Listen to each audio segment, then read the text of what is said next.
നിന്റെ ദുഃഖാർദ്രമാം മൂകാശ്രുധാരയിൽ എൻ്റെ സ്വപ്നങ്ങൾ അലിഞ്ഞു സഗദ്ഗദം. എൻ്റെ മോഹങ്ങൾ മരിച്ചു.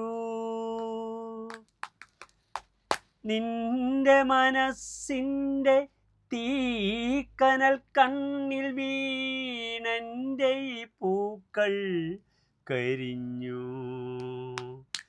രാത്രി പകലിനോടെന്ന പോലെ യാത്ര ചോദിപ്പൂ